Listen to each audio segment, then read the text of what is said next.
Hi, folks, and welcome back to the episode of the Spurs Up Show. This is episode 18. It's the home opener. We're previewing the game against Kentucky this Saturday. The Gamecocks finally, Tyler, having a home game in Williams-Brice Stadium Saturday night at 7:30 against the Kentucky Wildcats. Before we get into that, at first, if you do want to follow the show, be sure to check us out on iTunes at the Spurs Up Show. Be sure to go there, rate and subscribe. Tell us what you like. Tell us what you don't like. We appreciate all the feedback. Also, be sure to follow us on our Twitter account at ArmchairScar. That's going to be at ArmchairSCAR. Be sure to interact with us there. We tweet a bunch, so be sure to interact with us on Twitter as well. And be sure to check us out on Instagram at ArmchairSCarolina. And also, this is a podcast brought to you by Armchair All Americans, ArmchairAllAmericans.com. Localizing your sports coverage content. Be sure to check us out on there. The show, of course, all of our South Carolina coverage there. So like I said, I'm your host, Chris Phillips. I'm joined as always by my colleague, Tyler Clark. And Tyler, like I said, it's Kentucky week. We're going to be previewing the Kentucky game. It's the home opener. It's a blackout in Williams-Brice, night game, 7:30 kickoff. Couldn't ask for much more. I'll ask you first, how you feeling? You were just a couple days away. How's your week been? It's been good. You and I have been looking forward to this game for a long time, so I'm excited to talk about it. Yeah, absolutely. I think it's a game that a lot of Gamecock fans, especially in the preseason, I know both of us had circled on our calendars, and, it's a big one. So definitely looking forward to it. We'll both be in Columbia, meeting up, obviously, outside of Williams-Brice and be in the stadium. So I know, like you said, a lot of Gamecock fans. I think the game, I'm not sure if it's officially sold out. If not, there's just a couple hundred tickets left. It will be. Yeah, it will be. So I know they said they had 500 left as of yesterday. But just to set the stage a little bit, like I said, it is the home opener for South Carolina if they've gone on the road for the first two games. It has been deemed a blackout by the school. It's in Williams-Brice Stadium, like I said, in Columbia, South Carolina. 7:30 kickoff on the SEC Network. A little bit of the series history. South Carolina actually leads the series 17-10-1, but as we all know, Tyler, Kentucky's won the last three straight in the series. Right now, a little bit of numbers with Vegas for you. The line right now, South Carolina is a 6.5-point favorite.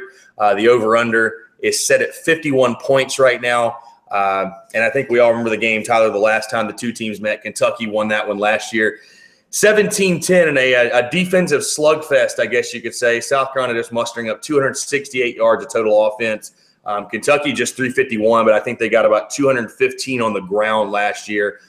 Brandon McElwain was underwhelming to say the least. He looked like a true freshman. I think he went 15 of 30 total passing. So it was a tough game, and there's been a tough stretch really for South Carolina. We're going to get into that in just a little bit later in the show.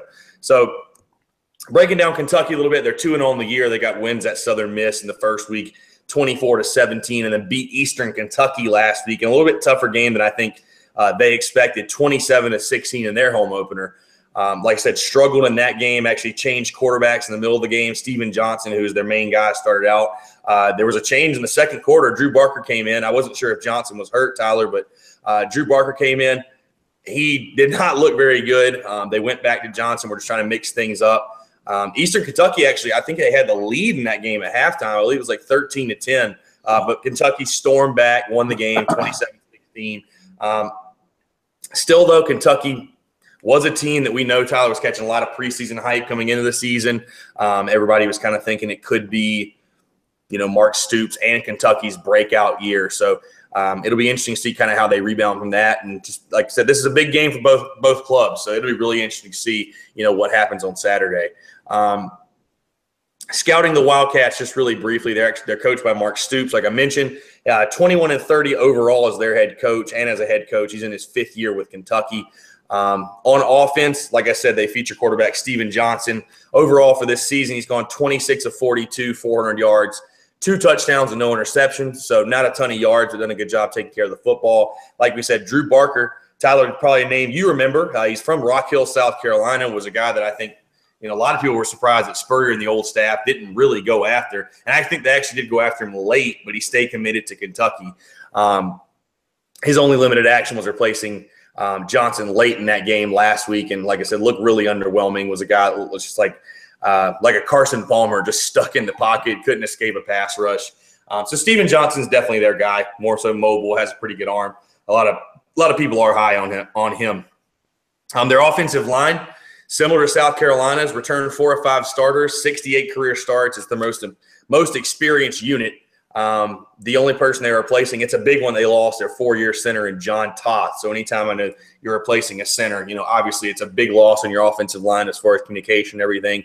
And also they did lose their senior left tackle, Cole Mosier, before the season. Tore his ACL in his right knee in the preseason. So a big loss there. So they say on their depth chart they returned 4 or 5, but he's one of the 4. So really it's 3 of 5 starters with the loss of Mosier in the preseason. Running backs, Gamecock fans know him very well. Like I mentioned, Benny Snell so far in the year's got 39 carries, 170 yards, a touchdown. Really shifty back, Tyler, I would say, kind of like a water bug type, really can just find the holes, kind of beat up South Carolina, gashed them last year with the Wildcat. Seems like Kentucky's been doing that during this winning streak. And backing him up is Shaheem King, 17 carries, 73 yards, and 0 touchdowns for him. At the wide receiver position, they actually returned 11 of 15 players who caught passes, so a lot of experience there, if you will. Garrett Johnson's their leading guy. Has 111 catches for 1,614 yards in his career. 4 catches for 64 yards this year. Blake Bone, their next best guy, 3 catches for 93 yards in that game against Eastern Kentucky. One of the big guys and a guy that's been catching a lot of buzz around the conference is tight end C.J. Conrad, 5 catches for 125 yards, 2 touchdowns. He had a really big game, Tyler, against Eastern Kentucky. Really physical guy, kind of reminds you of sort of a Hayden Hurst, if you will. He's actually their leading receiver thus far in the season. Has really been Steven Johnson's favorite target. So on defense, Matt House is their new defensive coordinator. Their former D coordinator, DJ Elliott, left for the same position at Colorado. They returned 9 total starters on defense, with 3 of those 4 coming on the defensive line, led by Denzel Ware, who had 70 tackles, 12 tackles for loss, and 5.5 sacks last year, which was second on the team. So had a pretty solid year for them. All 3 of their linebackers returned. They're led there by all-SEC weak side linebacker Jordan Jones, who led the SEC in tackles with 109 overall, and also led the SEC in tackles for loss of 15.5. Wow. Yeah, 15.5 tackles for loss. So he spent most of his days in the opposing team's backfield, I would say. Also had 4 sacks to go along with it. And then their secondary, pretty solid in 2016. They were 5th in pass defense. Returned both their corners and Derek Beatty and Chris Westry. And also returned a really good safety in junior Mike Edwards. He was 2nd team All-SEC last season. Leads their safety group, had 100 tackles at the safety position, 5.5 tackles for loss, and 3 interceptions. So that's a little bit breaking down the Kentucky Wildcats just from a depth perspective, kind of a roster perspective, what they're made of.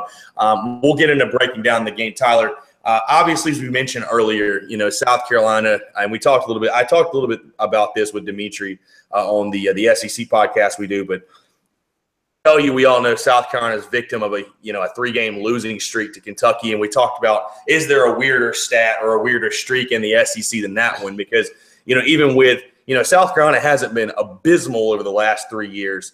Obviously they've had their struggles, but every game has seemed like it go either way. And I don't think any South Carolina fan you talk to would tell you that South Carolina just got flat out beat in all 3 games. It kind of felt like games that South Carolina really either could have won or should have won and let slip away. But Tyler, just coming from your perspective, your point of view, what do you think's been the biggest downfall for South Carolina in this 3-game losing streak? What's been the biggest thorn in their side, if you will, to Kentucky?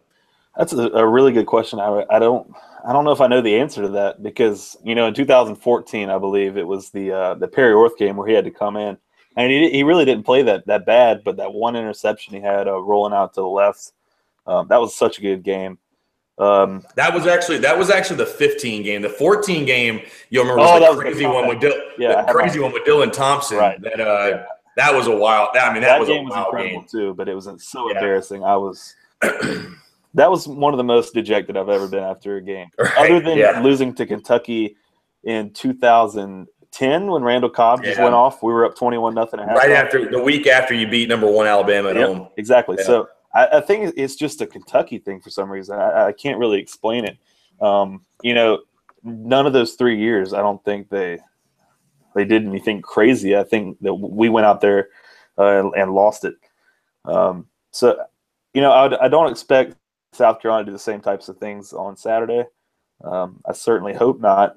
But I think it's just been an odd, random happening. That's all I can really explain it. Yeah, I tend to agree with you. I mean, I definitely agree with you that I think South Carolina lost all three of those games. I mean, Kentucky, give them the credit, won those games, two of them obviously being in Lexington, Kentucky. But I think the common theme for me is just that they've been very, very opportunistic. I mean, give them credit there, but they've also been able to run the football. I mean, like I said, the 2014 game, I talked about the Wildcat a little bit earlier. They've been able to gash South Carolina's defensive line. I think we can both agree that's been really their biggest struggle area over that the three-game losing streak in those 3 years has been not being able to get in the backfield. I mean, something we've talked about and harp on over and over again, but struggles at the defensive line, not being able to stop the run, get off the field. And then last year, obviously, with the offensive woes they had early on in the season, I think was, in the streak's time, their best chance to beat Kentucky. But, yeah, it is really interesting, though, just a three-game losing streak to Kentucky, because you sit there and think about it, and it just doesn't seem to make a whole lot of sense. I mean, South Carolina, for example, has beaten, I think, Vanderbilt like 20 of the past 21 times they played them or something like that. And that one loss was that super weird. We were number 6 in the country type loss. Right. It's just, I don't understand it. It's weird. Right, exactly. So with that being said, kind of segue into my next point, Tyler, what do you think as far as, I think there's a lot of significance to Saturday's game. There's obviously more than just the streak, but that definitely plays a factor into it being a 7:30 at night game. It's a blackout. You're 2-0 coming home. I think the significance in being able to end the streak versus Kentucky is huge and get to 3-0. And you've got these winnable games coming up against, you got Louisiana Tech at home. Then you go to Texas A&M that's not quite as daunting as it once seemed. You've got Arkansas that maybe isn't quite as daunting as it once seemed. Then it gets pretty serious after that. Then it gets pretty serious, but it all starts with Kentucky, obviously. Absolutely. I just think Saturday is an extremely important game just for the psyche of South Carolina football, not only just for this season, but for seasons to come and for recruiting as well, showing that, hey, you know what? That was my point, yeah. Yeah, Kentucky's beating us 3 in a row, but listen, they're not ahead of us as a program. They're not ever going to be ahead of us as a program. It's about establishing, sort of where you are on the pecking order.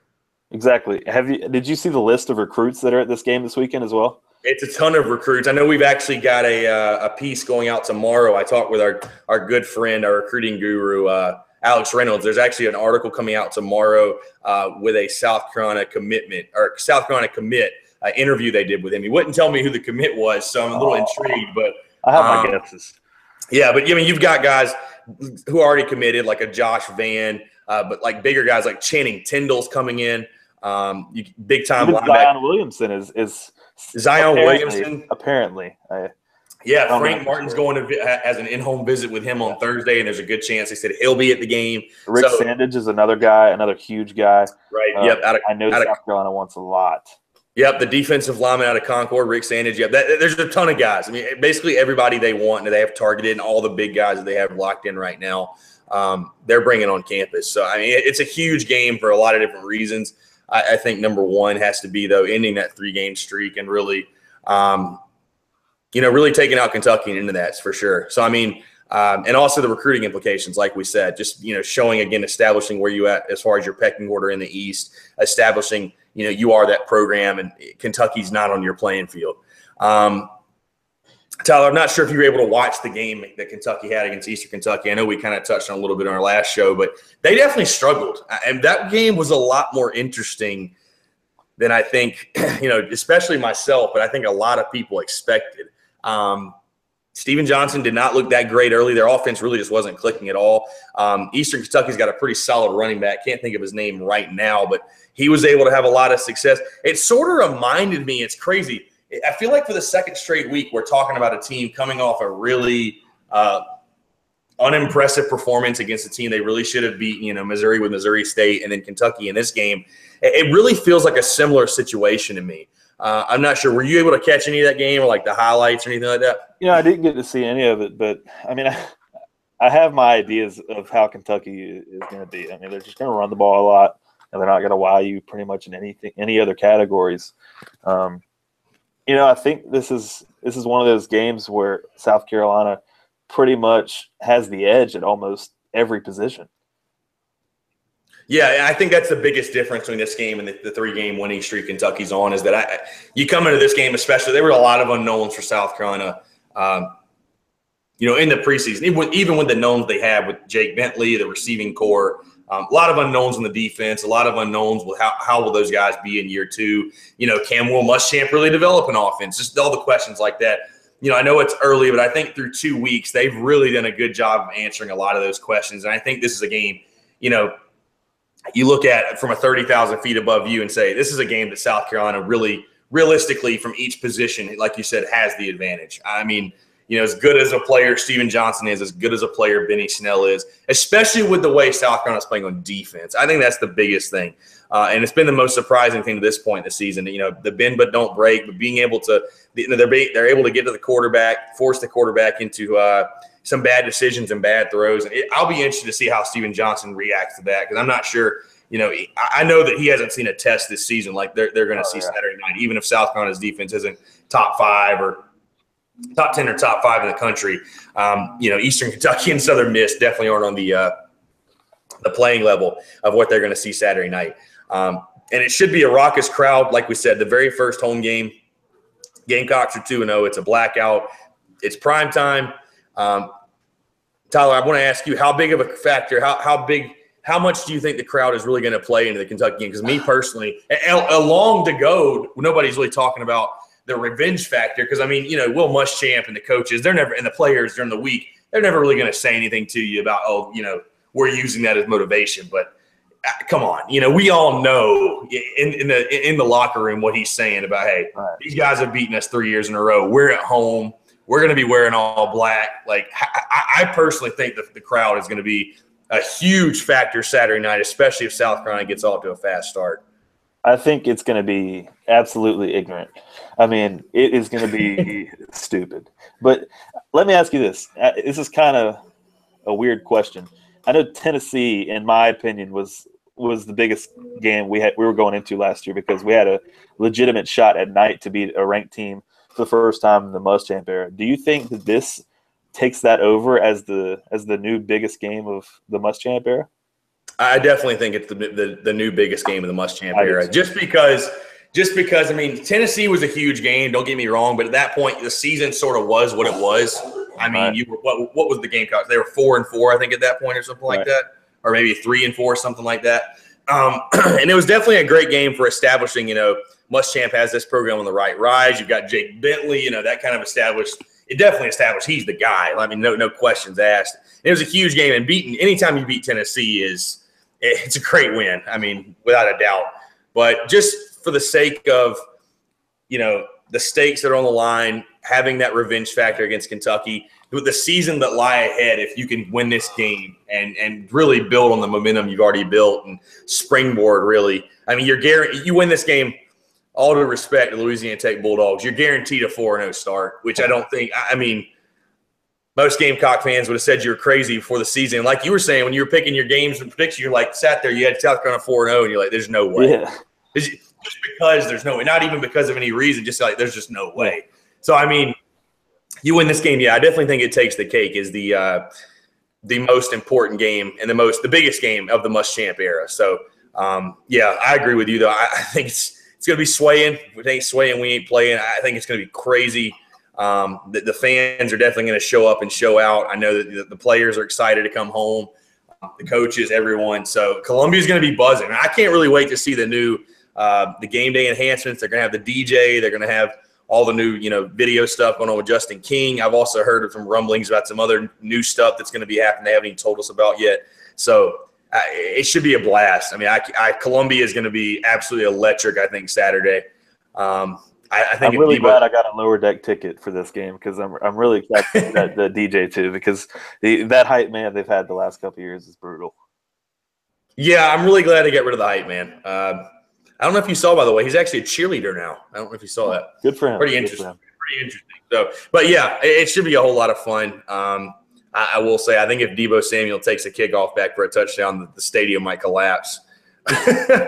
But yeah, that's going to bring me into because I think that'll be a huge matchup if he if he gets the ball kicked to him. But I want to talk a little about, just the key matchups in the game, Tyler. I'll start it off first, and we can kind of go back and forth like we always do.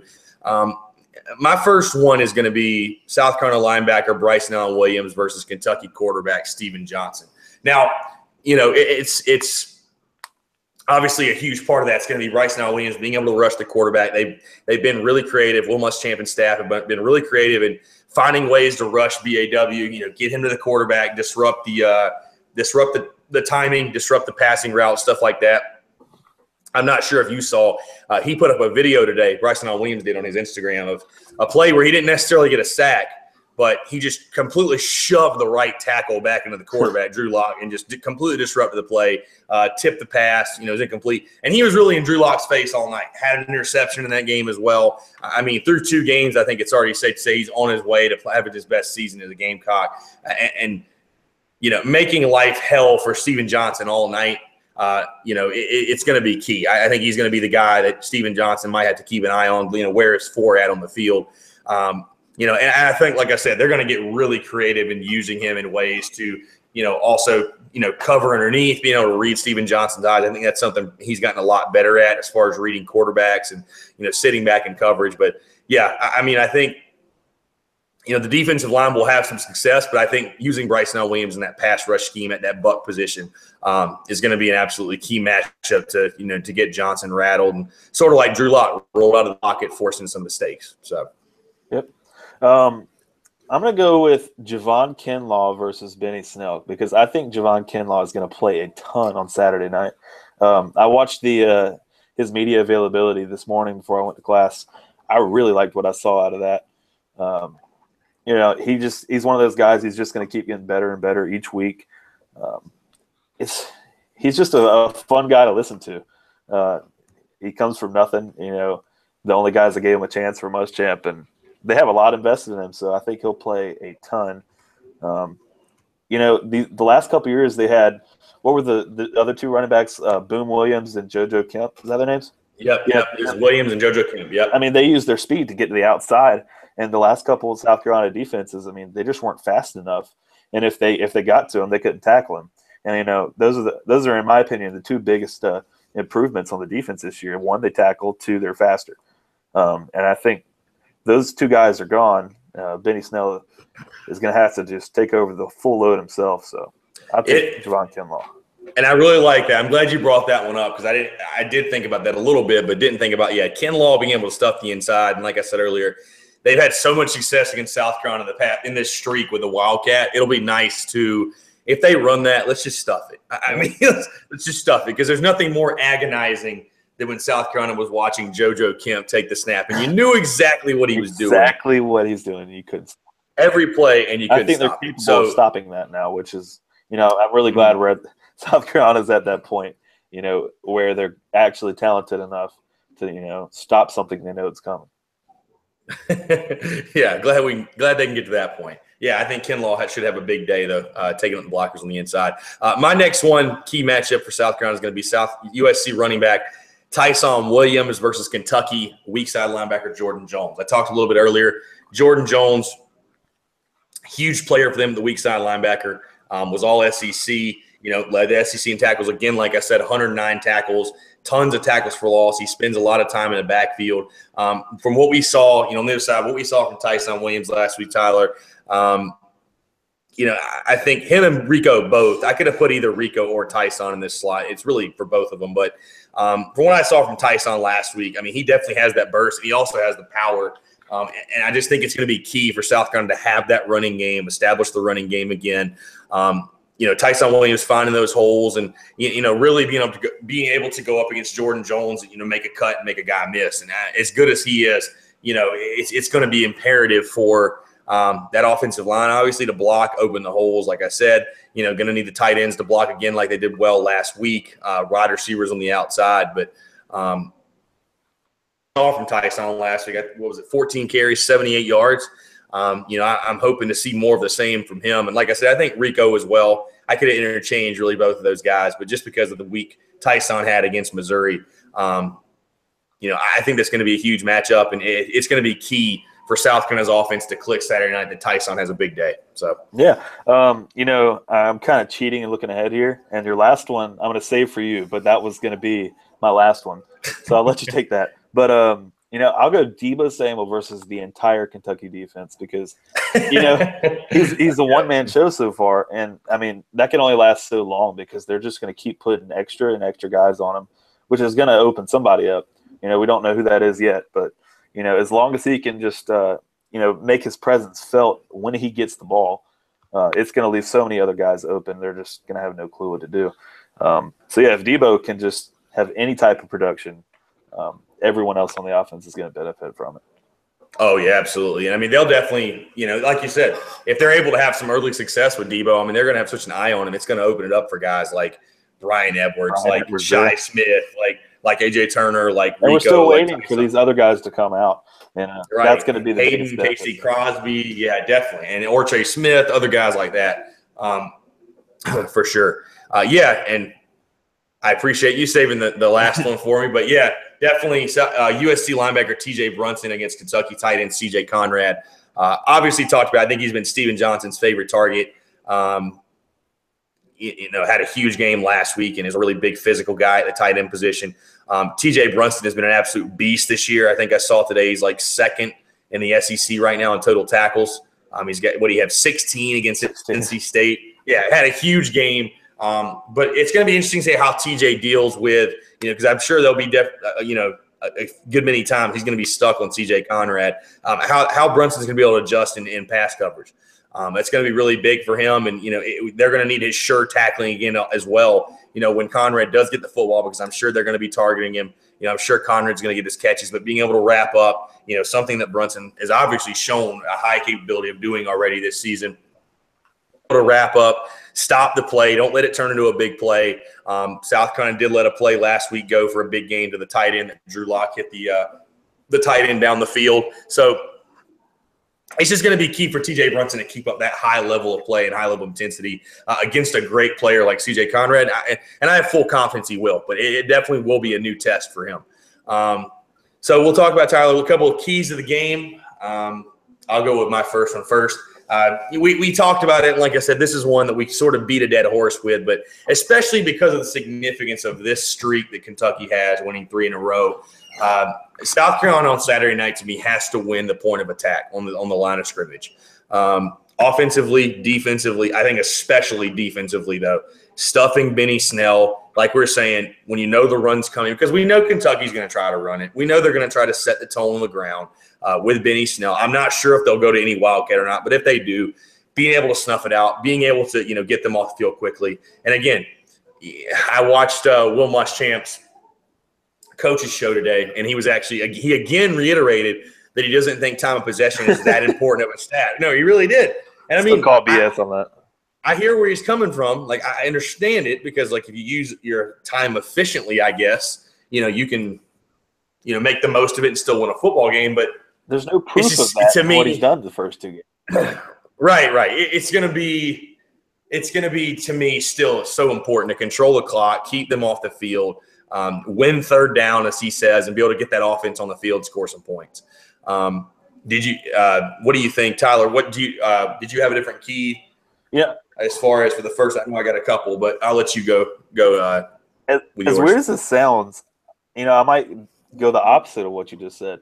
I don't know that, since we're coming home, they're going to be jacked up anyways. I think this is going to be, more of a Kurt Roper tempo type offense. I think they're going to go a lot faster than they've gone the first 2 games. And I think they trust the defense against this Kentucky offense a little bit more. I mean, as much as we've talked about these weapons that Kentucky has, I don't think that they're as potent as NC State or Missouri was. I would certainly trust this defense a lot more against the Kentucky offense, and I think they're going to want to score a lot of points at home. No, yeah, and I agree with you on the offensive side. I think it's more defensively. I think they've got to be able to get them off the field, on third down. It's definitely going to depend on these first couple of drives. I can't wait to see how the defense comes out because I really think if they come out – I heard this on the radio today. It was an interesting point. We've taken ball the first 2 games, away from us. But if we win the coin toss, I don't think we take ball. The offense, they're going to be jacked up, so jacked up.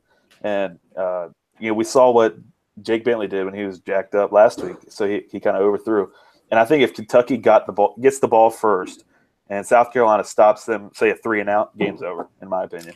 Yeah, I mean, it's going to set the tone, and the crowd, like you said, is going to be going crazy. They're going to be into it, and it kind of feeds into my next point, Tyler, segues into, I think, one of my keys of the game is just – I wrote stay calm, Jake. Being able to have a fast start in the game by him, being calm. We saw him obviously miss a couple throws early. He had Hayden Hurst wide open on the wheel route.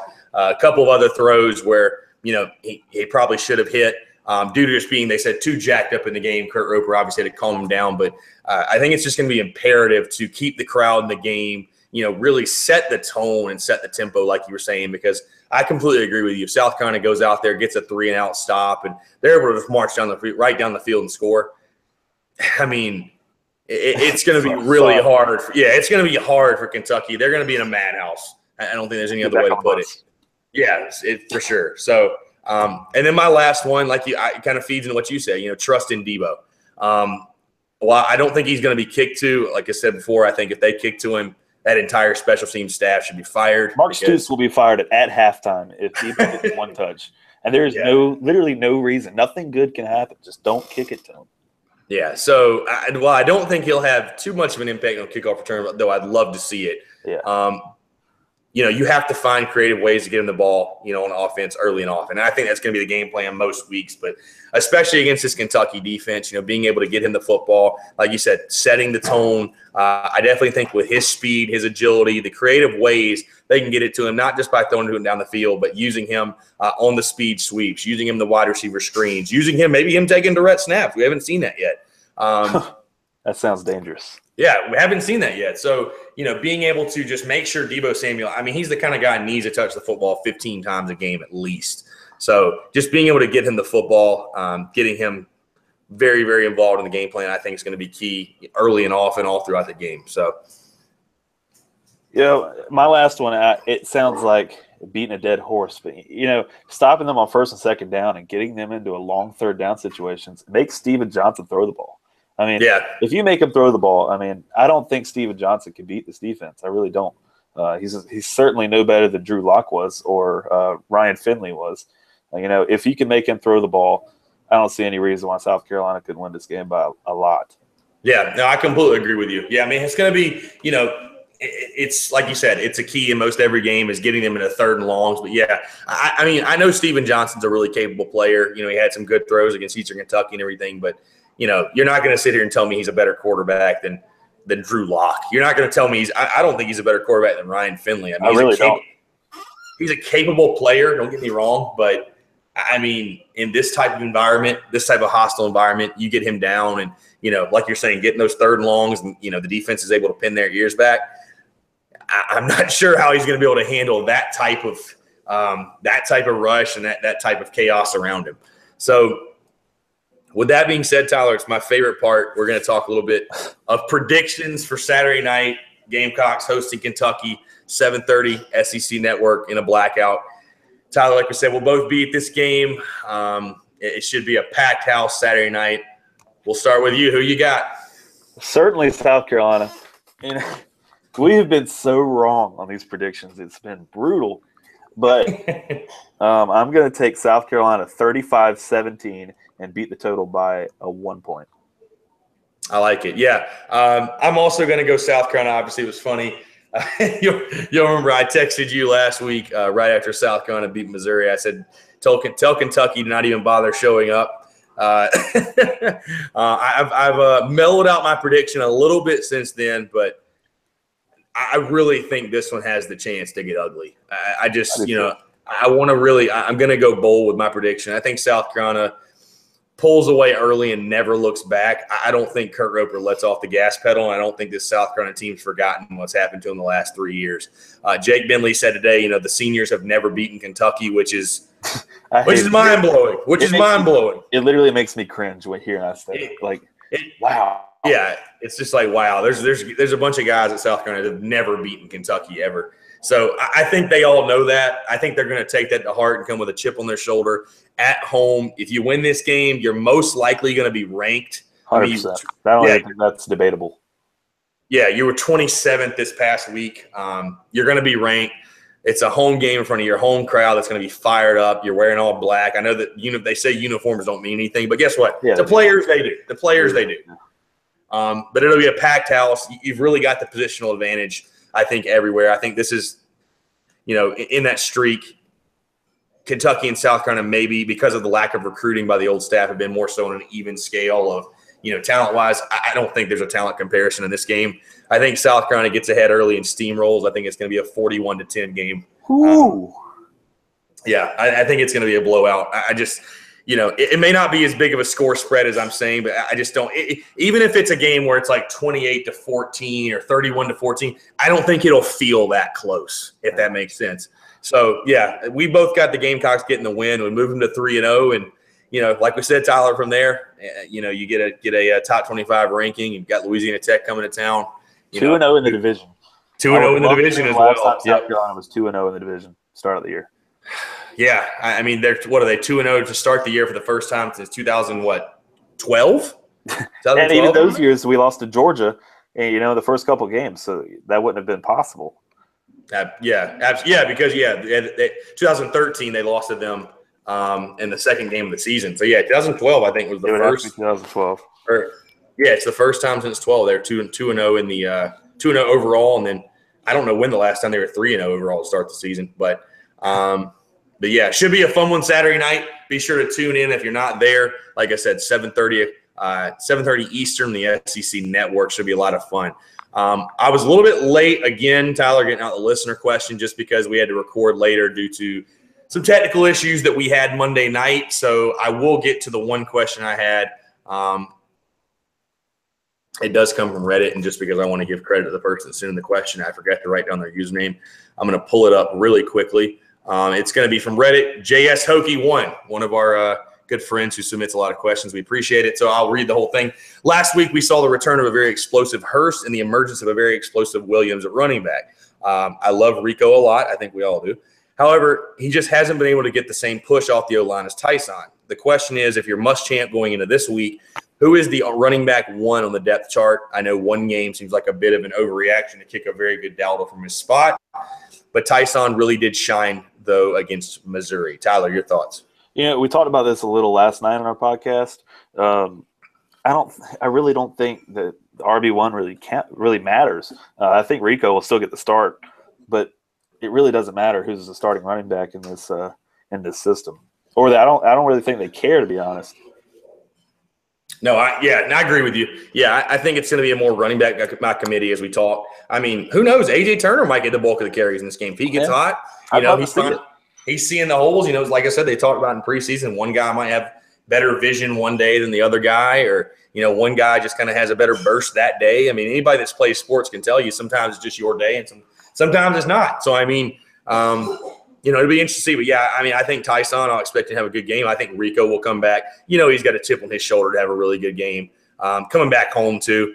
I wouldn't be surprised, Tyler, to see a couple of guys in the backfield have a good game. I mean, it doesn't, just because you got a couple of guys, you don't have to have an RB1. That's why they have or on the depth chart. I wouldn't be surprised to see a couple of guys have some big games and a couple of guys score touchdowns. But also, it's funny, we go through this entire podcast, don't even mention Hayden Hurst just because there's so many different weapons on the offense. But, I expect Hayden Hurst to just continue his play. I expect him – he should have a big game Saturday night. I know that Kentucky's got some experience at the linebacker position, but it's sort of pick your poison. And if they're going to focus on Deebo Samuel and take him out of the ballgame, well, Hayden Hurst will be waiting there down the seam to burn you. So, a little bit of post-show for you, Tyler, because I want to get this in as well. Right before we came on, South Carolina picked up another commitment for the 2019 class, 3-star defensive end, Rodriguez Fitton out of Atlanta, Georgia, committing to South Carolina. So another good Spurs up for Will Muschamp, doing a really good job of recruiting the state of Georgia.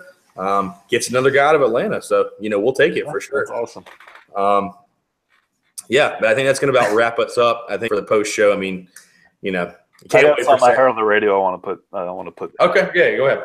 So I was right before practice. I was just sitting in my car listening to Jay Phillips on 107.5 The Game, and I think someone tweeted in this question, and my ears almost instantly bled. The guy said, would you take a loss against Kentucky if you beat Georgia at Georgia? I was like, no, there's no, absolutely not. I saw that on Twitter actually. Yeah, because I think it's because feeding off what he did before the season, he was saying if you could have any game on the schedule like right now, I think besides like Clemson, because I think most people would say that, which one or what's like the most important game? It was one of those type questions, and they all agreed that Kentucky was the most important game of the season. I think I voted on the poll and picked Kentucky, to be honest. Like, right? How could someone tweet that in? Like, no, this game is a must-win in every sense of the word. Yeah. Just because they were saying like it's like honestly, if you lose to Georgia, you're expected to lose to them. But like looking before the season, it's like the one. It doesn't matter the type of success South Carolina has, or what they've had over the past 3 years. The thorn in their side that's sticking in Gamecocks fans' crow is losing to Kentucky. It's just unacceptable. So, yeah, they've actually got to have this one. I mean, and I think they will get it, but, it'll be really interesting. I'm excited. Like I said, I just think South Carolina has the positional advantage. They have too many advantages, and with the revenge factor being at home at night, I just don't see any way Kentucky comes out of here with a win. That's why they play the game. How confident I am too. I haven't been this confident about a game in a long time. South Carolina hasn't looked this good through 2 games in a long time either, and played the way they've played. So I mean, I blame it on them. If we were 1-1, I don't know that I'd be quite as optimistic. But I watched the Will Muschamp press conference last night after we got off the podcast, and somebody asked about the Hayden Hurst tight end play and how kind of weird it was. And he's like, we did that all spring. I mean, y'all don't see it because we don't invite y'all to practice. And it kind of like pops the question in my head. I was like, what else do you have? And that kind of is like a string of optimism going out throughout the year. Like they have all kinds of tricks up their sleeve. They just haven't had to use them yet. Yeah, no, I completely agree with you. I think they've got a lot of stuff. Kurt Roper's got a lot of stuff planned out. And it's just funny, I mean, we talked about it, on our show, yesterday, but just funny how skeptical people were and, hating on Kurt Roper. We were. We were as well. We were. And, just see what Kurt Roper can do when you give him some weapons.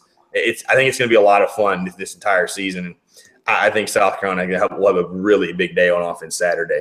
One thing I do want to mention, we put this out on our Twitter account, but I want to make sure all of our listeners as well for the podcast know.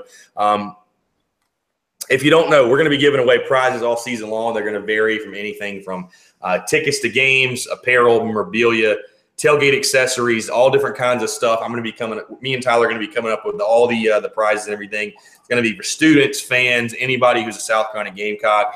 The only rules for it, be sure to follow the Armchair South Carolina Twitter account.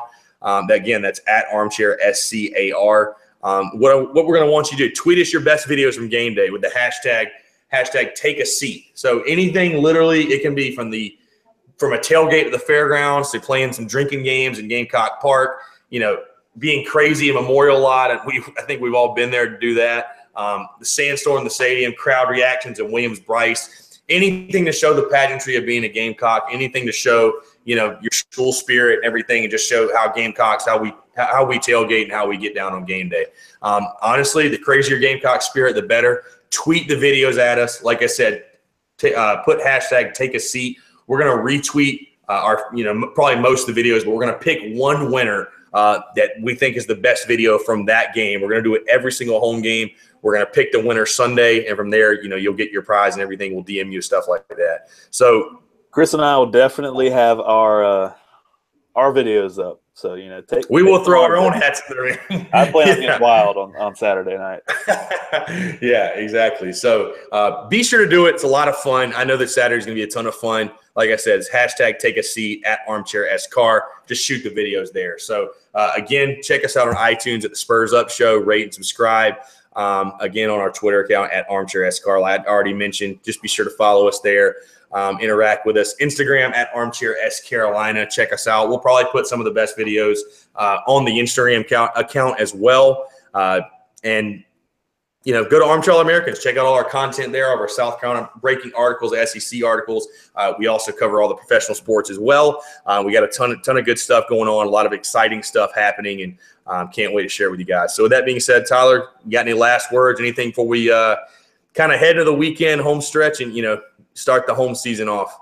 Not really, just thanks for listening. We've got a couple tweets in the last couple of days saying people love the show. Keep telling us. We love that feedback. If you hate something about the show, hey, tell us. We'll fix it. So absolutely, we definitely appreciate all the feedback. Like I said, positive or negative, let us know. We want to know what our listeners are looking for. But we appreciate all you guys listening to the show. But for Tyler, again, I'm Chris. This is the Spurs Up Show. We appreciate you guys listening. We'll catch you next time.